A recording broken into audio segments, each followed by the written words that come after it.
Where do we begin? Where do you begin?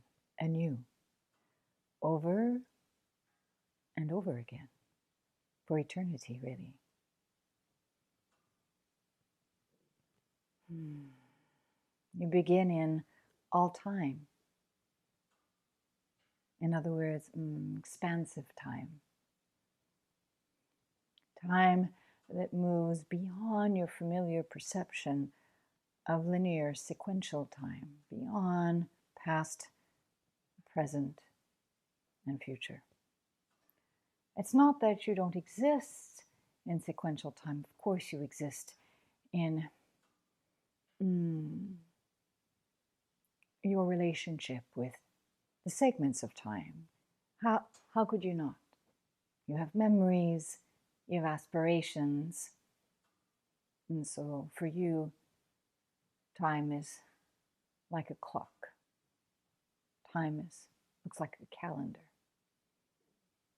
Time looks like memories, and it looks like hopes and dreams and plans. And we don't want to rob you of that, because that's what you came here for, to experience that. It allows you to share time with others.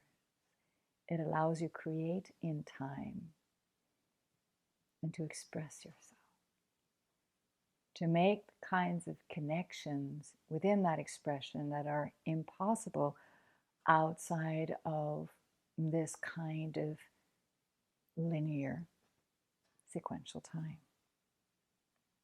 But where we are is in all time.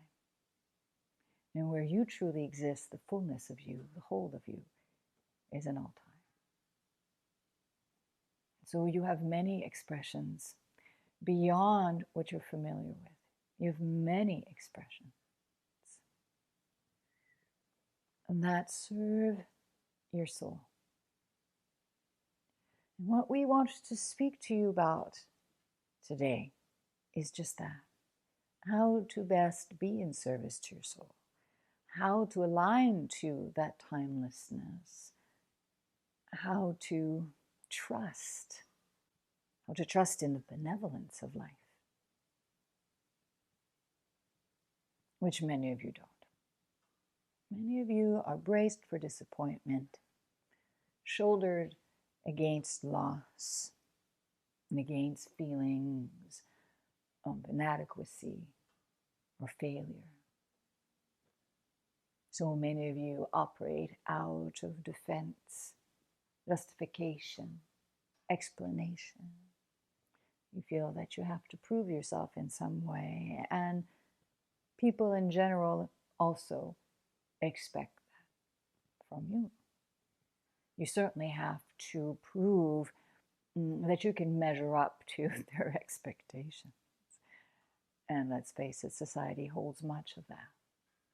High levels of expectations. And what we want for you, in answer to your prayers, really, is for you to throw all those expectations to the wind. Not an easy feat now, especially now, during what do they call it, a second wave of a pandemic. Not an easy feat during a time where there's so many regulations, and well, one can live with that. One can live with rules. If it serves the whole, one can live with rules. But what one cannot live with is the psychology behind and around those rules. The psychology locked into patterns of divisiveness. When rules become dogma, stigma, when rules begin to confine the freedom of the soul, confine in and deplete what the soul needs for nourishment. What the soul needs for nourishment exists beyond the rules. beyond people's judgments and expectations, which there are much of right now. What nourishes the soul exists beyond your perception of time and your idea that time at some point just ends. But it doesn't. And it's humanity's fear of endings that prevents humanity from beginnings, true beginnings, from really living each moment fully. Even a new parent will not fully embrace parenthood in fear of what it represents, the loss of freedom, the way one knows it, the loss of a woman's maidenhood, the loss of a man's youth, the responsibility of a child can be very frightening. So new parents will succumb to fatigue, succumb to differences and the pressures from family and the pressures from society to the point of not savoring the moment, not savoring the newborn and not savoring one another and not savoring everything that is coming into place in their lives to support this miracle. And we use the metaphor of the new parent much as a metaphor of opening yourself to something new in your life.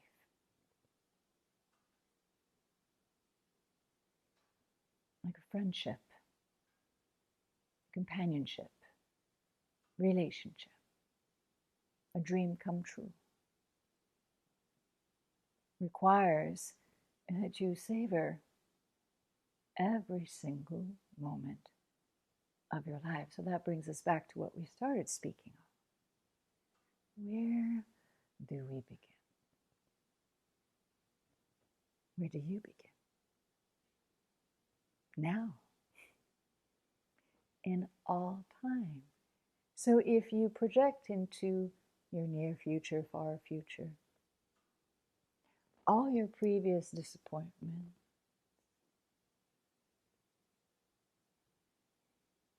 or your present struggle,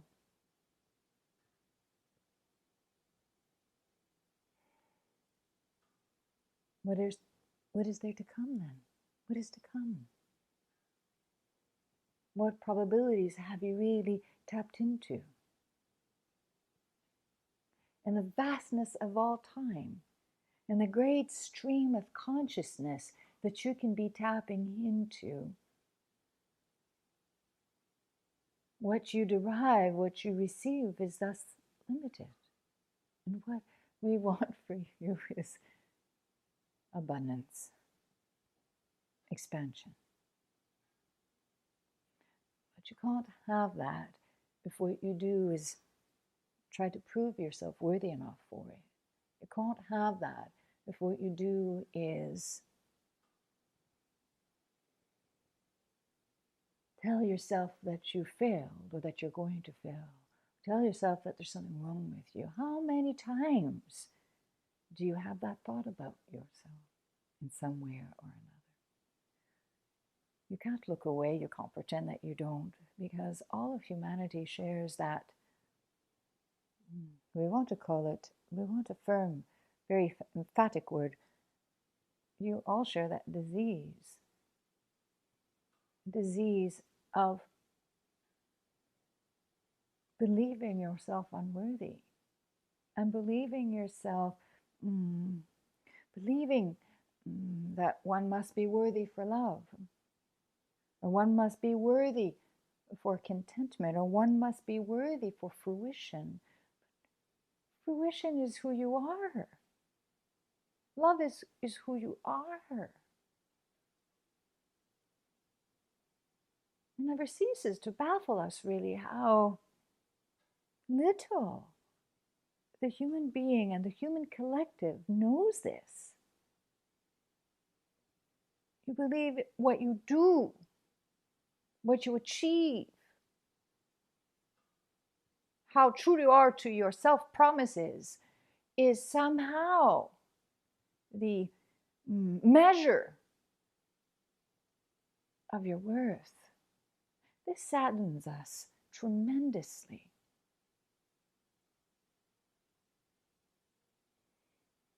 When you were a newborn, having braved the birthing channel, you were a newborn,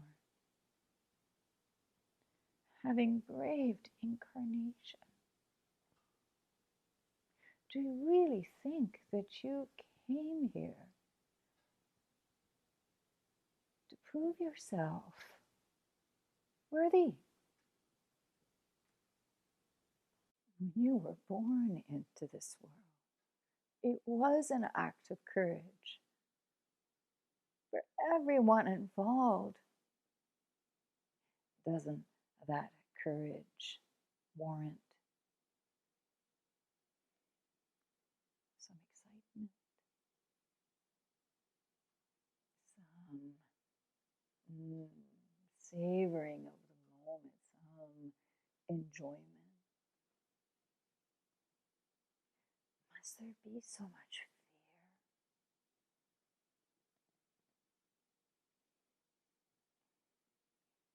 fear? It's truly insanity. How can you bring a life to this world all braced in the fear of losing that, believing that life is finite, limited somehow, telling this newborn it's not deserving, telling this newborn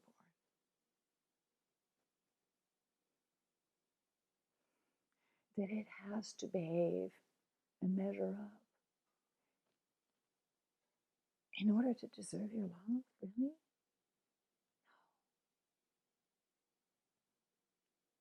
Oh, we hope our words are reaching deep, deep, deep inside of you.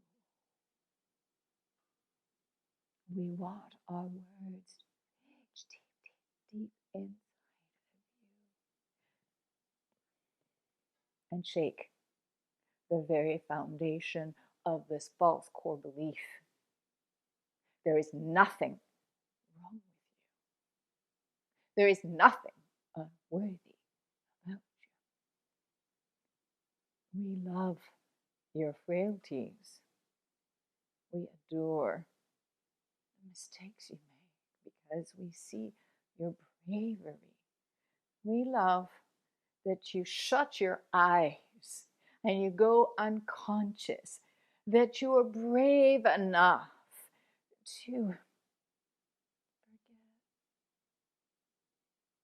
And there in the depths of forgetting, you feel such depths of suffering.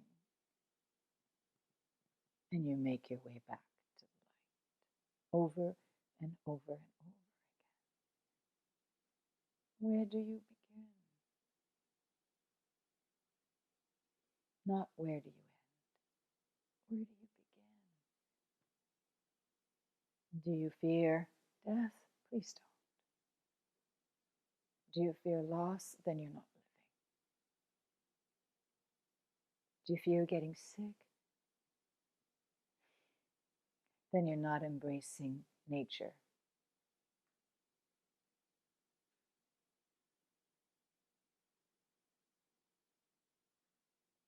Live, live, live. Every nuance of existence, the splendor, the suffering. Live.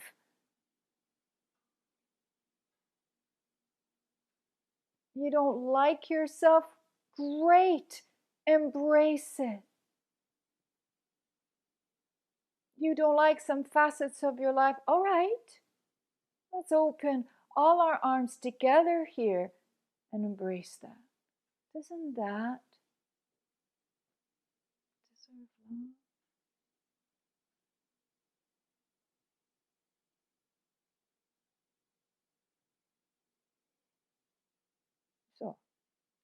If what keeps you separate from your loved ones is guilt and shame,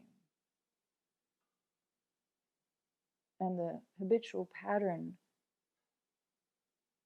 of withdrawing or fighting something or other, stop, stop, stop long enough to catch your breath, please, and to ask yourself, what script are you playing out? What we want for you is to rescript your life over and over and over again into eternity. Well, because that's exactly what you're doing. That's what soul is doing throughout a myriad of lifetimes. That is what your higher self is doing through a myriad of probabilities. Let's enjoy it.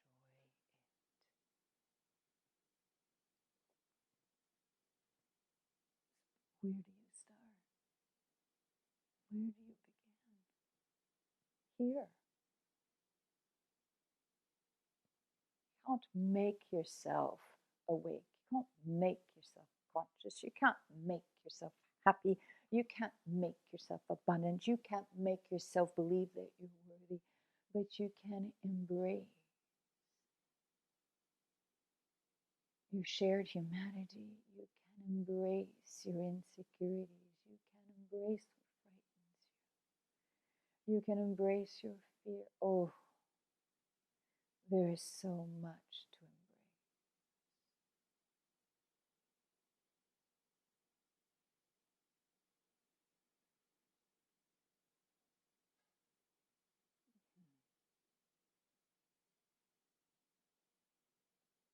So, whatever calls you, however you step forth in every facet of your life, don't expect perfection from you, please. Don't expect yourself to get it right,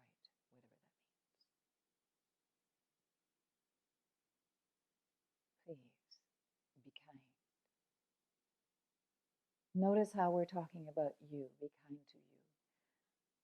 This message wouldn't be complete if we didn't ask you to be kind to one another. There's a shortage of that going on in your world right now. That's what fear tends to do.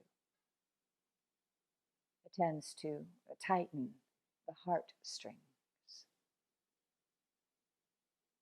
compress down the faith, and keep the human being locked down, not necessarily in your houses, but locked down in your minds, locked down in the confines of the fears projected into all areas of life. How sorrowful.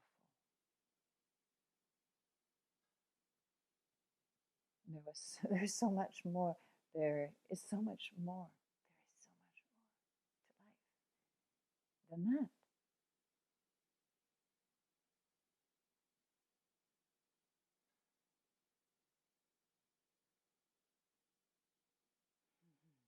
Live, live. And where do you begin? Here,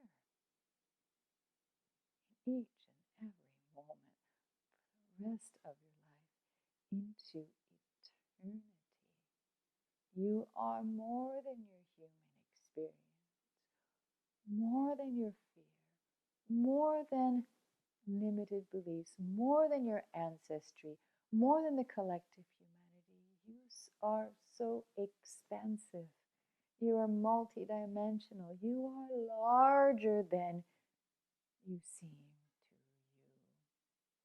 So you have a greater capacity for love. Every single moment, dare to love. That means dare to speak your truth. We're not saying fight to be heard. We're not saying fight to be right. Truth is not the same thing as having to be right. Truth looks a lot more vulnerable than that.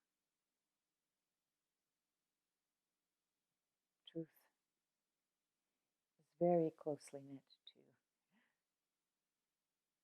the realm of the emotions, which is where your soul resides. Many of you yearn to connect with your higher self, your soul essence, and feel your emotions. And let your emotions guide you. Whatever you suppress, you are shutting out your spirit. You want to connect to your essence, open the door. Let in your gremlins. Let in your fears. Let in your anger. Let in your desperation, discouragement, depression. Let it all in. Let in your laughter. Let in your hurt. All these vast arrays of emotions just need to flow through you. And in through the entrance then comes in spirit to guide you. But you cannot receive guidance if you are oppressing, suppressing, if you are rejecting anything. Where do you begin? Here. In love.